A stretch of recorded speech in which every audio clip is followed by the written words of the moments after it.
Me da gusto nuevamente encontrarme con ustedes para estudiar una parte más de esta lección, la parte del día martes, la iglesia como un cuerpo.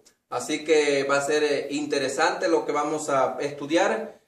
Vamos a tener una oración para comenzar. Gracias, bendito Padre, por darnos nuevamente este momento, Señor, para estudiar tu palabra. Te pido, Señor, que nuevamente tú seas el que nos guíes en el estudio. En el nombre de Jesús te lo pedimos. Amén. La iglesia como un cuerpo.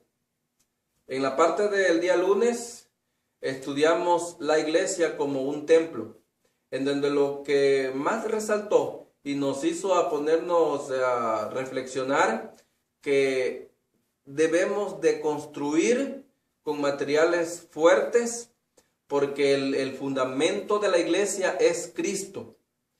Si nosotros construimos con materiales perecederos y si en lugar de eso estamos destruyendo a la iglesia de Dios con nuestros actos, con nuestros hechos, dice que Dios nos va a destruir.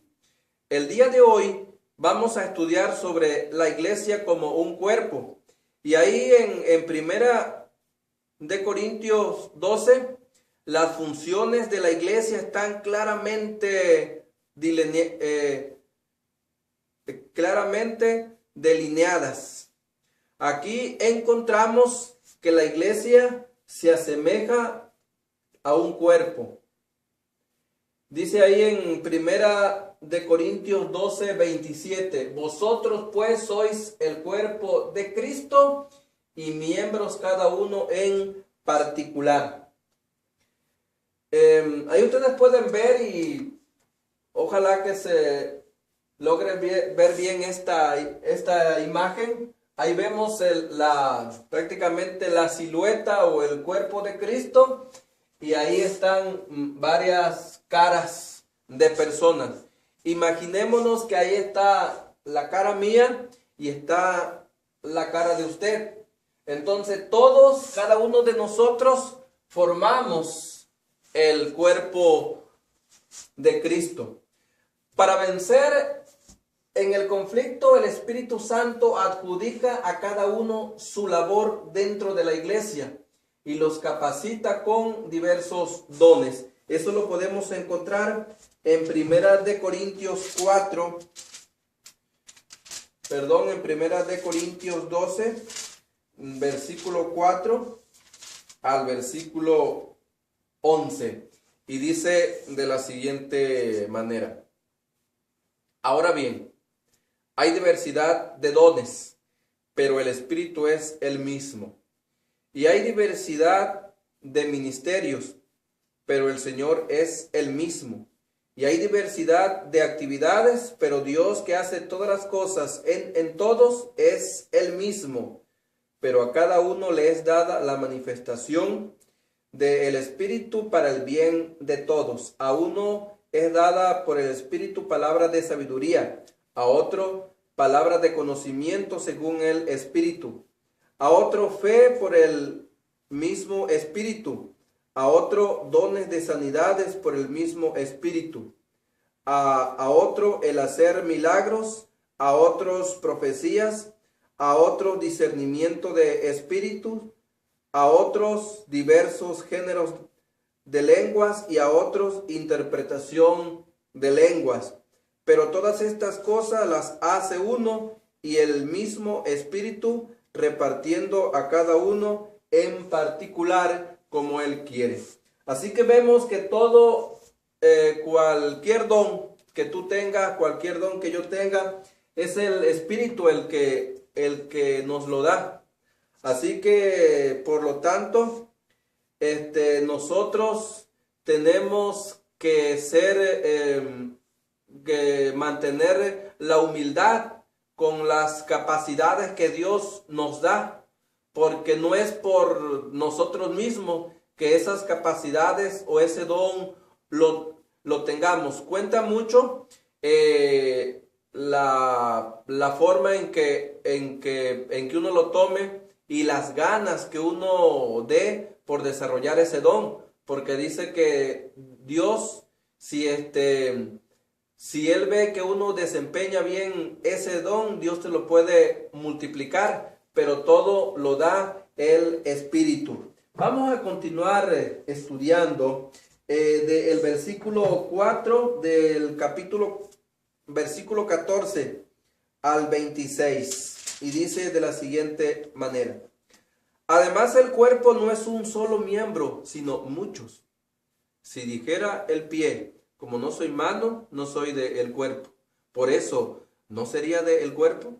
Y si dijere la oreja, porque no soy ojo, no soy del cuerpo, por eso no sería del cuerpo. Si todo el cuerpo fuera ojo, ¿dónde estaría el oído? Si todo fuera oído, ¿dónde estaría el olfato? Pero ahora Dios ha colocado cada uno de los miembros en el cuerpo como Él quiso. Pues si todos fueran un solo miembro, ¿dónde estaría el cuerpo? Pero ahora son muchos los miembros, aunque el cuerpo es uno solo. Ni el ojo puede decir a la mano, no te necesito, ni tampoco la cabeza a los pies, no tengo necesidad de vosotros. Al contrario, los miembros del cuerpo que parecen más débiles son los más necesarios. Y a aquellos miembros del cuerpo que nos parecen menos dignos, los vemos más dignamente.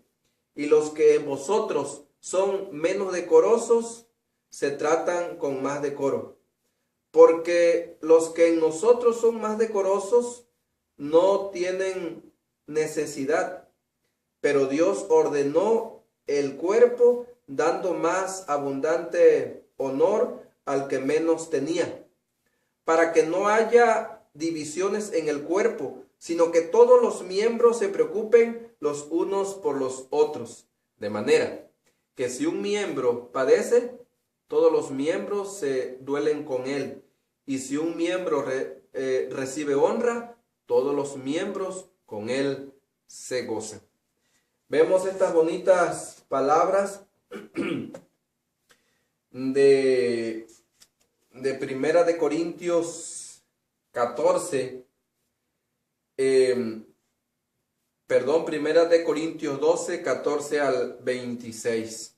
Entonces, el mensaje esencial de este pasaje es que todos formamos parte del cuerpo de Cristo, y Dios es, por medio del Espíritu Santo, el que ha dado las capacidades a cada quien. Por lo tanto, si Dios me dio una capacidad, por ejemplo, grande, ya sea de dirigir, de predicar, de enseñar, no me debo de creer,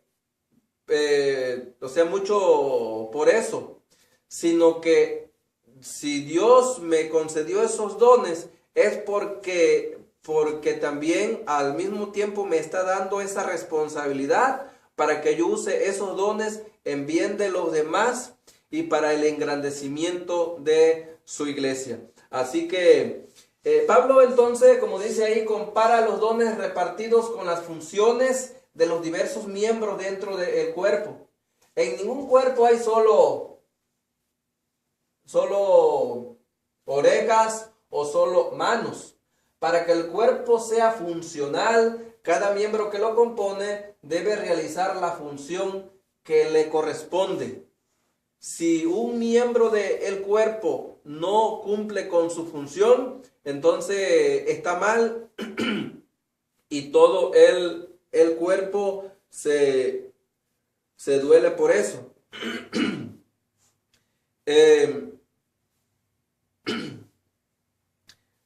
Podemos pensar que Pablo habla de una manera aparentemente ridícula o que puede dar risa, preguntándose qué pasaría si un pie o una oreja dijera que no son parte del cuerpo. Luego va más allá al preguntarse qué sucedería si todo el cuerpo fuera ojo o fuera oído. Imagínate, dice, una gran oreja abriéndose paso por la habitación diciéndonos hola. Aunque suena ridículo, de hecho ocurre cuando la gente trata de controlar a la iglesia como si fuera de su propia propiedad. O sea, cuando alguien, una sola persona, quiere disponer y quiere que se haga lo que ella dice dentro de la iglesia sin tomar en cuenta a los demás, es como que si una sola parte de el cuerpo, dice, se desplazara por en medio de la sala y dijera hola, en donde solamente quisiera que su palabra fuera la que se escuchara. Pero dentro de la iglesia, que es el cuerpo de Cristo, no debe suceder de esa manera. Sin embargo, lo más importante es que a pesar de los muchos miembros, hay un solo cuerpo.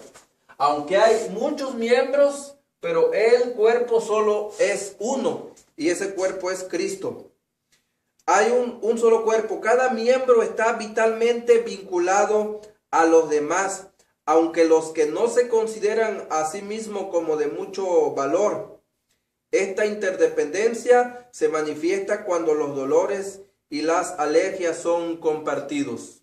En la iglesia todos los miembros debemos de estar unidos. Recordemos que los apóstoles, ellos se unieron solamente cuando ellos estuvieron unidos y tenían en comunes las cosas y compartían todo lo que tenían. Eso nos da a entender que se dolían de las necesidades del otro. Solamente en esta situación fue cuando ellos recibieron el poder de lo alto para cumplir el objetivo de la predicación del evangelio.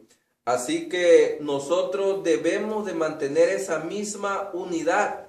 No se vale que algún miembro de la iglesia sufre y los otros miembros estamos como si nada. Si alguien sufre, todos debemos de sufrir con él, y si alguien se goza, todos debemos también de gozarnos con él. Como esperaríamos, Satanás no puede estar contento si los cristianos están unidos en el sentido en lo que lo visualiza Pablo. Entonces vemos que Satanás no está contento si la iglesia de Dios está unida. Es por eso que su principal batalla es de meter divisiones. Satanás está decidido a sembrar semillas de discordia. Escuchemos bien. Satanás está decidido a sembrar semillas de discordia. Está decidido a sembrar división, tensión, prejuicios y aún odio entre nosotros. Yo creo que al escuchar estas palabras no nos debe de sorprender, porque Satanás ha tenido éxito en meter eso a la iglesia de Dios. Semilla de discordia, división, tensión, prejuicio y aún odio entre la iglesia de Dios. El resultado es que esos miembros del cuerpo de Cristo, la iglesia, discutimos sobre diferencias de forma y de funciones. El resultado es, dice, que esos miembros del cuerpo de Cristo, o sea, la iglesia, discutimos sobre diferencias de forma y de funciones. ¿Por qué? Porque al meter división, al meter discordia, unos quieren que las cosas se hagan como ellos dicen, sobre quién y sobre qué cosas se va a hacer. Porque hay muchos que pensamos que porque tenemos un cargo o porque tenemos una función, tenemos el derecho o la autoridad de mandar hacia los demás. Pero recordemos, ya también en una lección pasada estudiamos que dijo Jesús: cualquiera que entre vosotros se quiera hacerse grande, debe ser, dice, el menor. Y el que y el que quiera ser grande, también dijo, entre vosotros, tiene que ser nuestro servidor. Dijo, como el Hijo del Hombre no vino para ser servido, sino para servir y para dar su vida en rescates por mucho. Así que esto es algo muy claro. Satanás está tratando de dividir a la iglesia de Dios, está tratando de ganar terreno. Por lo tanto, nosotros debemos de mantenernos unidos al cuerpo de Cristo para vencer en ese conflicto que nos encontramos como iglesia. Y nosotros, al unirnos, entonces cada capacidad, cada don que nosotros tengamos, vamos a darlo todo y a hacer fuerte a la iglesia. Así que mis hermanos y cualquiera que me oye, vamos a tratar de no cooperar con Satanás en la división de la iglesia. Vamos a tratar de mantener la unidad, y eso solamente lo vamos a hacer cuando nos encontremos juntos, cuando nos mantengamos en oración, cuando le pidamos a Dios que quite de nosotros el orgullo, la vanagloria, y mediante esa forma, y que nos dé la humildad que necesitamos, es que vamos a estar fuertes. Y cada don, por muy pequeño que sea, si lo consagramos para el servicio de Dios, ante Dios es algo importante. Si tú tienes un don pequeño, supuestamente pequeño, Dios te va a pedir cuenta de ese don que te está dando. Si a otro le dio un don grande, le va a dar también, le va a pedir cuenta de ese don grande que le está dando. Así que cada uno de nosotros es responsable ante Dios por los dones que Él nos ha concedido. Así que, bien, entonces hemos estudiado una hermosa lección el día de hoy, la iglesia como un cuerpo. ¿No te da gusto que tú formas parte del cuerpo de Cristo? Y recordemos, el cuerpo de Cristo es la iglesia que Él tiene en esta tierra para llevar a otros el hermoso plan de salvación. Que el Señor te bendiga. Oremos para terminar. Bendito Padre, gracias por tus bendiciones. Te pido, Señor, que en este conflicto en el que nos encontramos, Señor, que formemos partes de ti, Señor. Hemos aprendido que somos parte de el cuerpo de Cristo. Por lo tanto, Señor, somos valiosos ante ti. Cuídanos. En el nombre de Jesús te lo pedimos. Amén.